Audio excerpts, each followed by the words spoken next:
Hi, and welcome to Mark's Motivational Podcast for another Authors Tuesday. Today, I'm delighted to be joined by another great guest all the way from Canada, Rocko Paolo.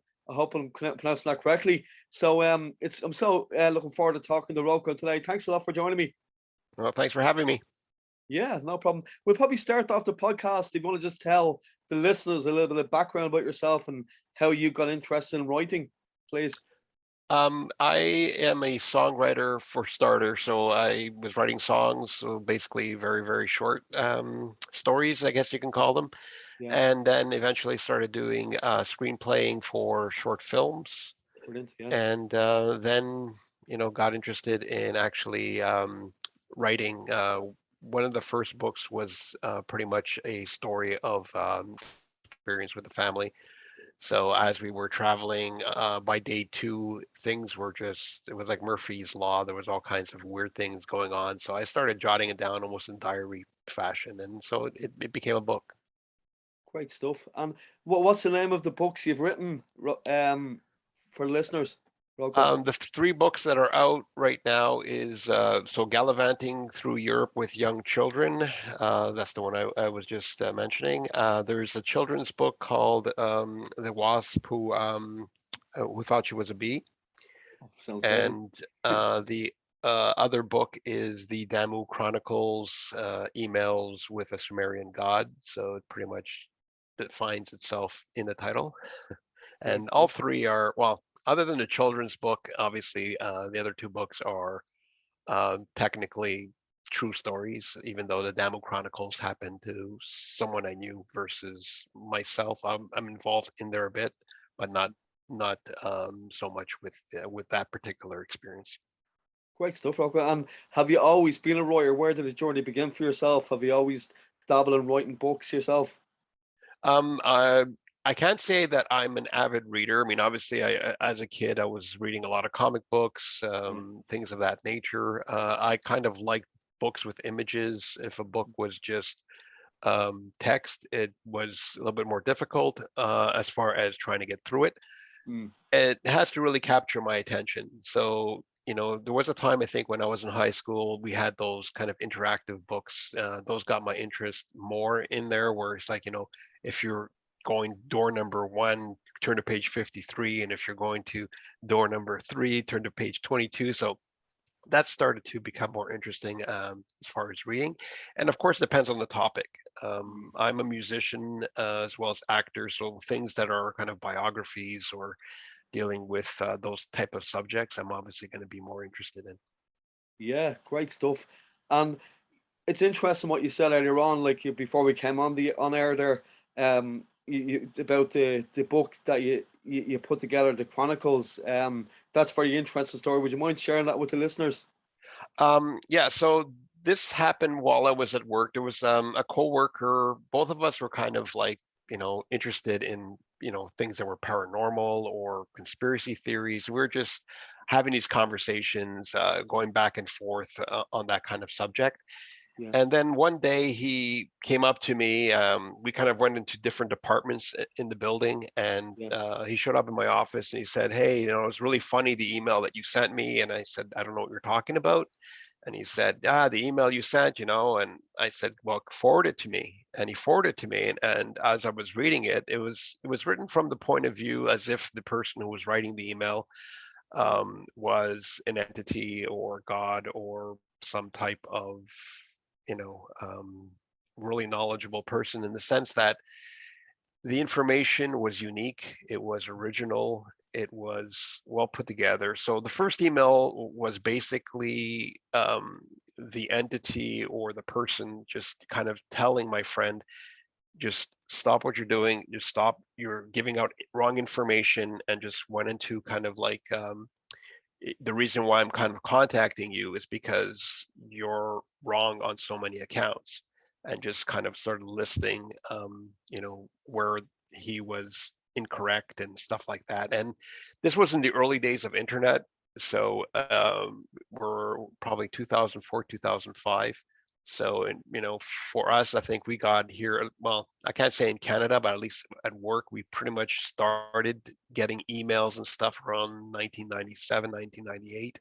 Mm. And so when I started seeing those emails, and the emails were going back and forth, and I was trying to do my research, I couldn't really find anything on Damu, and but now if you look up Damu on the internet, you clearly see that Damu is a vegetation god from the Sumerian time period, which is something that this particular person or entity or whatever it was, because we never kind of gotten to the source of it, Wow. kind of knew their subject matter. Wow, that's crazy stuff. Yeah, well, Yeah, it's very yeah. crazy because it covered things like the origin of mankind.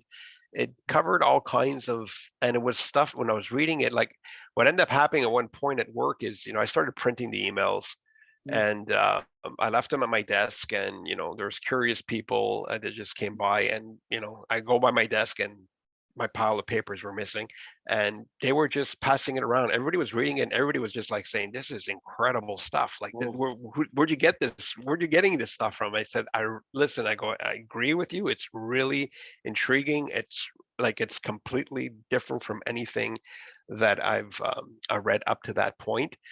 And the problem I had is it took me forever to put it together into a book, because I really didn't know how to present it, because it's very complex Mm. information. And I was just like, how do I try to put a book together where I kind of explain what I believe they're trying to state, which is just my perception, or do I just kind of just tell the story around it? So I did the story around it, kind of talked about my relationship with this coworker, and then the emails coming in, and how we started to build that relationship with this person who was providing us with, we were asking questions. Other people started coming forward, had questions, and the answers. What I really was kind of blown away with was there was never a moment that I found, even rereading my book, of any contradictions. Like you expect Yeah. that at one point or another they might contradict what they state, or Mm. I mean, even if I pick up the Bible, there's contradictions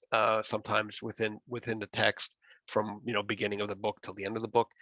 And so I didn't find any contradictions, so I found that very, because there were a few times that my friend was trying to get this other person to say, well, you said this, and they would say, no, no, I never said that, and Mm. correcting him every time. Like every time he tried to kind of like plant something, it didn't work.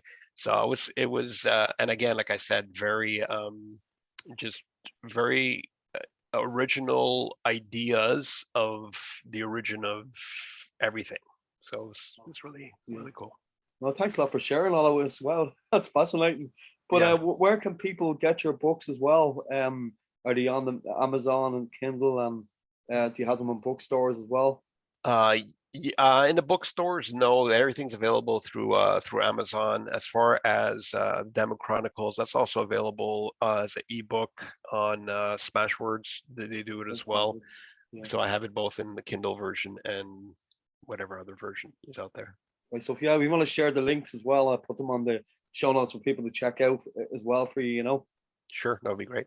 Yeah, great stuff. And the children's book as well. Do you want to talk a little bit about the children's book? Because I'm a children's author myself. So Yeah.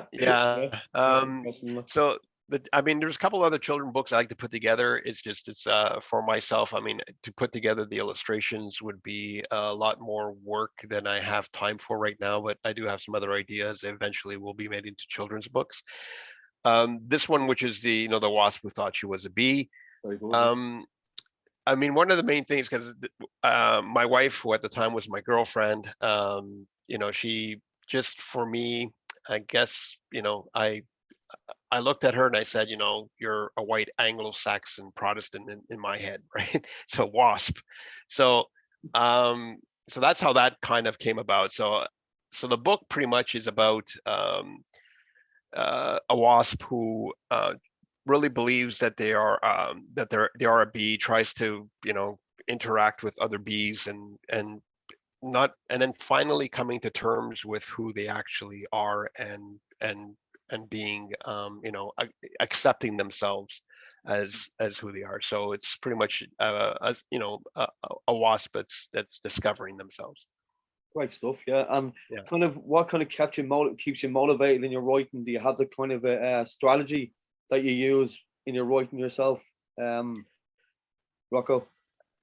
It's difficult to say because I when I try to, when I have to try and force myself to do something, it doesn't work. It's Okay. the ideas kind of just come to me, and that way, because there's a couple of books I've been talking about writing for a while now, and I just haven't got around to it, just because other things Yeah. have just kind of flown. Like, even if I look at the Damo Chronicles, which happened, like I said, in 2005, and it only came about, I think, in either 2019, 2020, and it came about quickly. What happened was I just had my pile of emails. I looked at them. I started typing them into my computer, because I couldn't find the emails.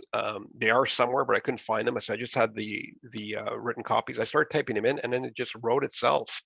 And Cool. it took less than a month to do that. Um, and I was really working on another book idea, which was just going to be a book on short stories. Mm, And that's still, that's probably about 7 years now I've been talking about it. I do have a lot of the short stories written, but I haven't pieced it together. okay. So, like right now, I'm editing a feature film that I shot. We shot it in 2 days.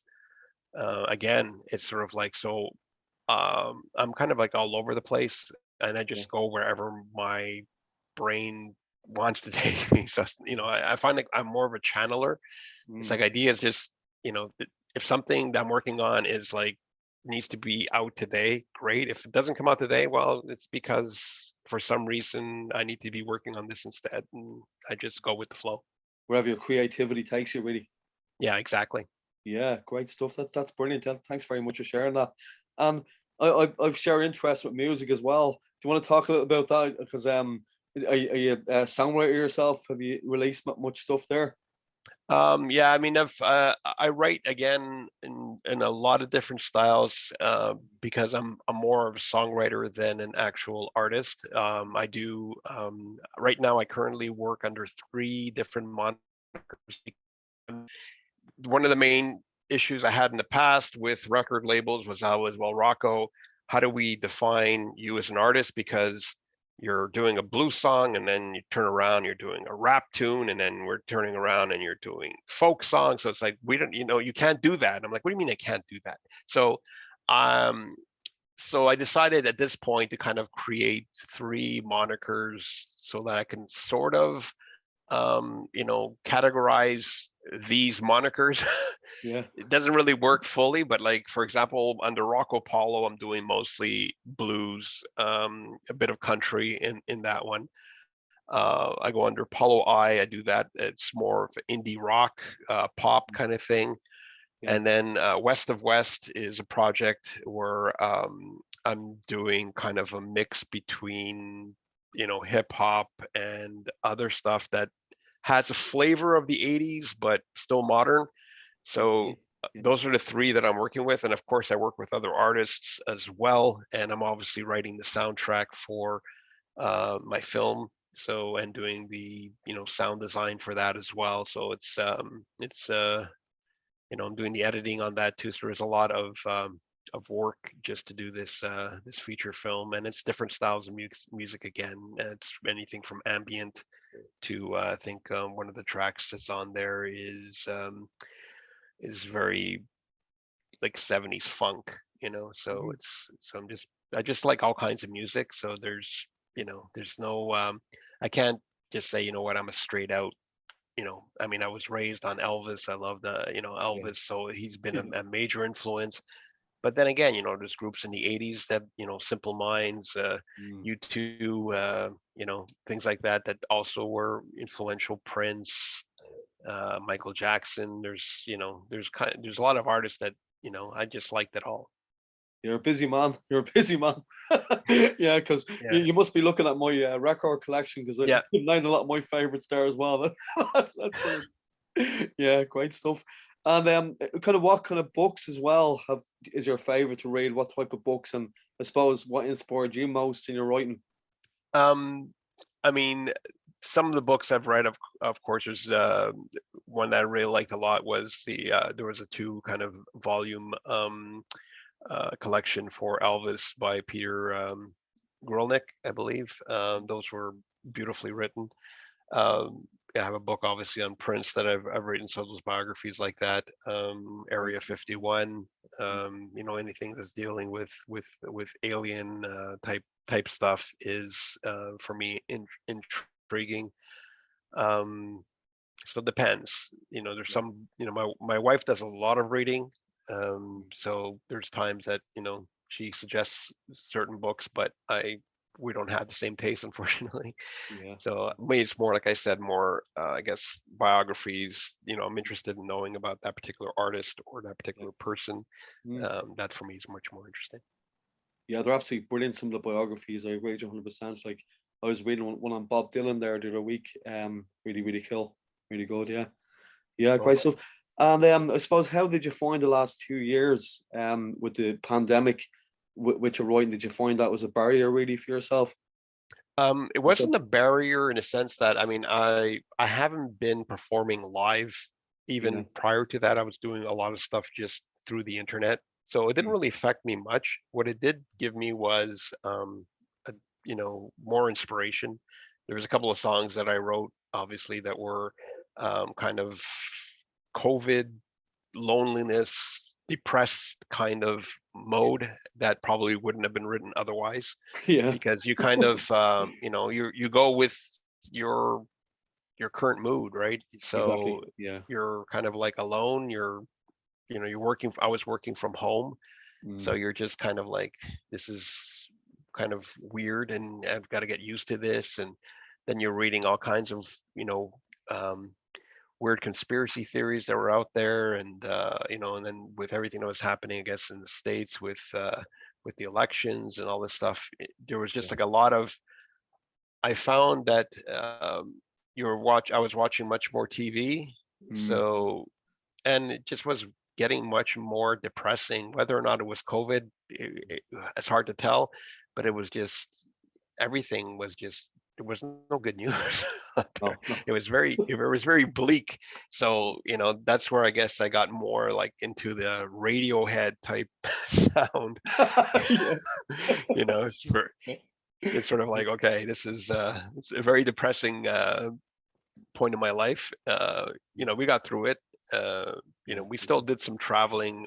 We got to visit our own country instead, so I didn't let COVID kind of keep me trapped behind a closed door.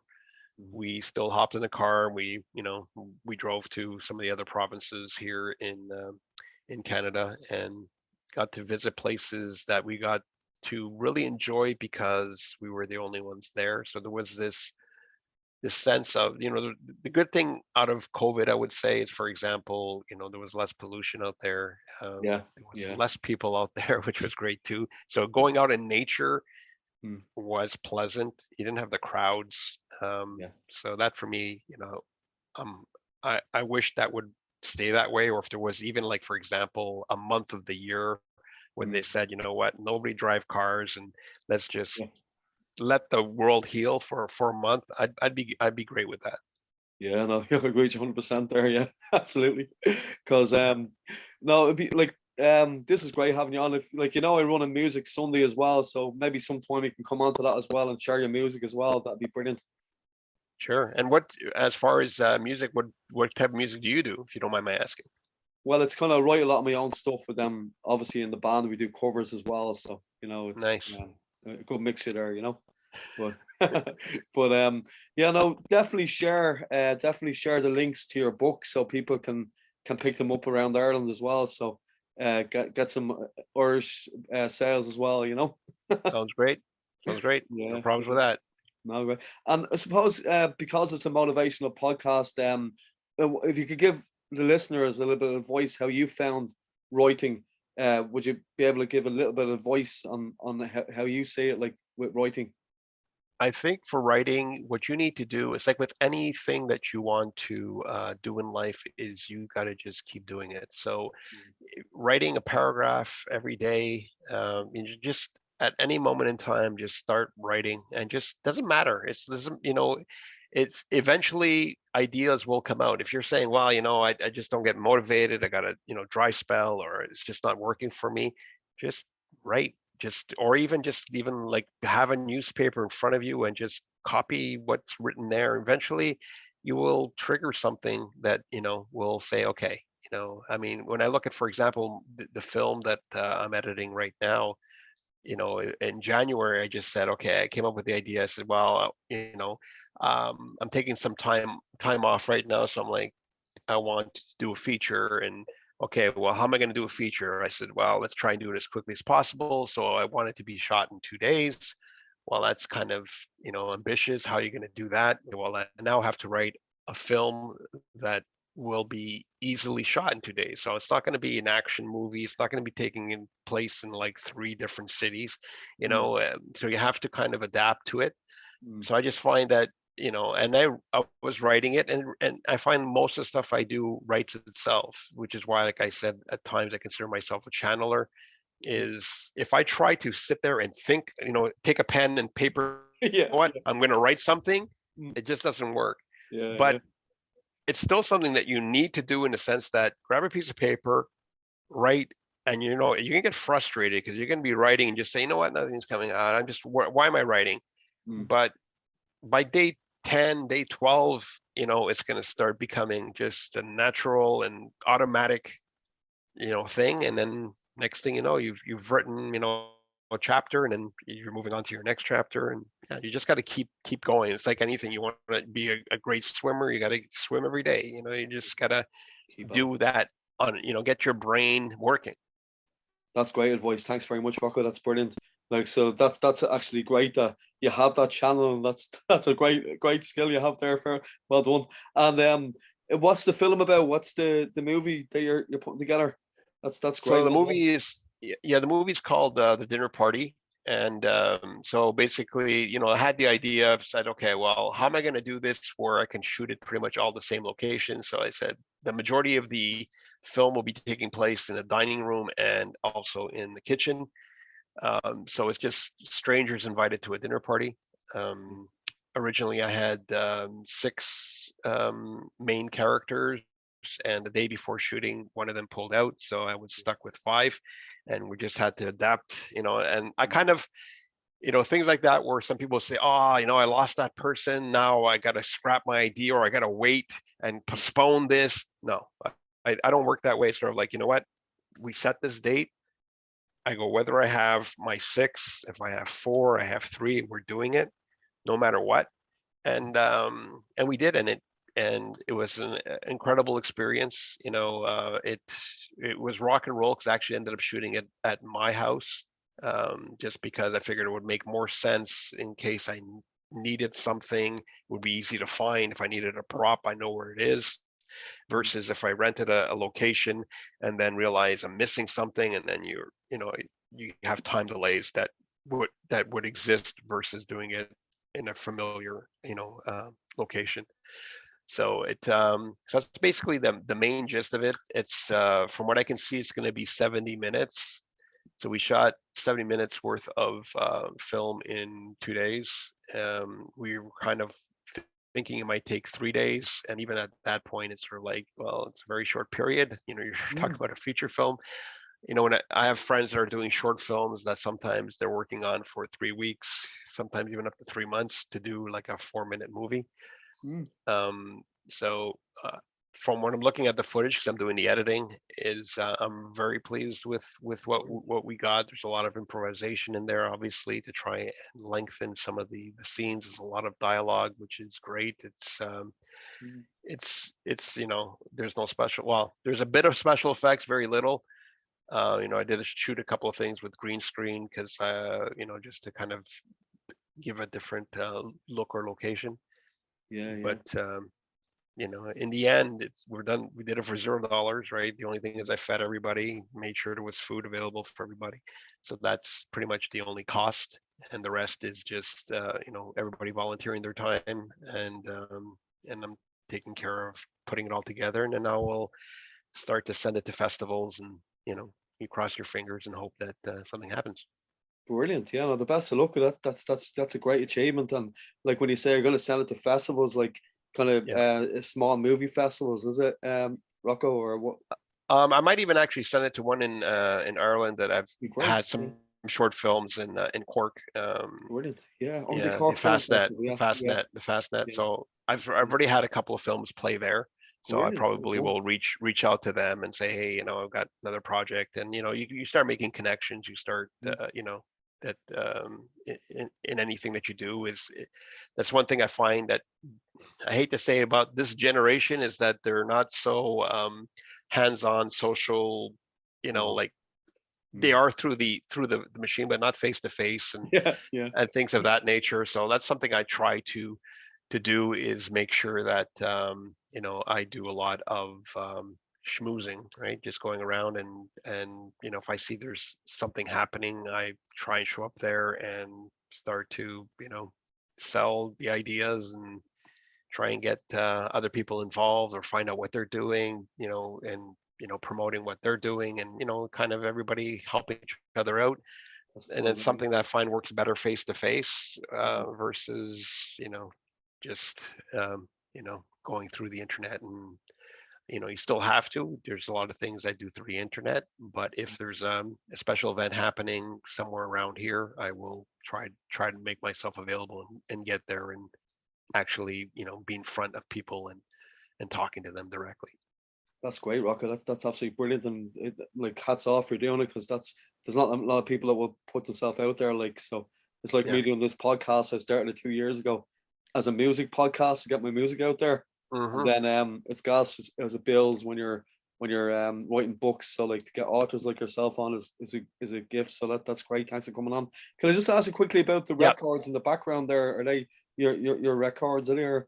Yeah, that's actually the first single. This is probably many, many, many years ago. Yeah. Again, I decided to do it on my own, right? So went out, hand wrote my logo, went to a place, have it, pressed, and did the whole thing. People have to realize too that you have to invest in yourself Hmm. before anybody's willing to invest in you.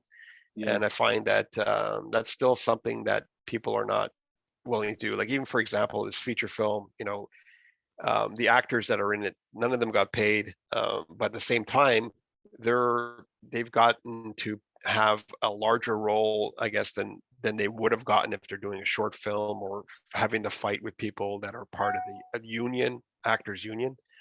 Here they're not part of the actors union, so they get to have a larger role, and the possibility of showcasing it. It'll be on their actors reel and things like that. And I find that Hmm. that's very a very good thing for people, is to just, you have to create your own projects, and that way, and then somebody will hire you because they've seen what you're able to do, Yeah. versus you're just trying to find that work through somebody else, and they say, well, where's your CV? And you're like, well, yeah, it's catch Yeah. 22, right? Yeah, you have exactly. you Yeah. have to you have to show them that you've done something before they're Yeah. willing to invest in you. Mm, exactly. Yeah. Like there's no better way to show what you're doing by doing it. Like, just keep doing it, and Exactly. that's how you get discovered, isn't it? But listen, Exactly. Rocco, thanks a million for coming on. I really, really appreciate it. It's been great talking to you. Yeah, so you're gonna send me on your links and I can Yeah, share it I in will the show send you all notes. that. Yeah. And And thank you very much, too. I wish you all the success going forward, your movie and everything you do. And definitely have you on the podcast and Music Sunday sometime that suits you. Perfect. Sounds great. Thanks very much. Take care. Yeah. Thanks. Bye. So thanks many for listening to today's podcast, Mark's Motivational Podcast, past Authors Tuesday with Rocco, Paolo. So thanks again, Rocco, for coming on, and we'll talk to you soon, everybody. Thank you.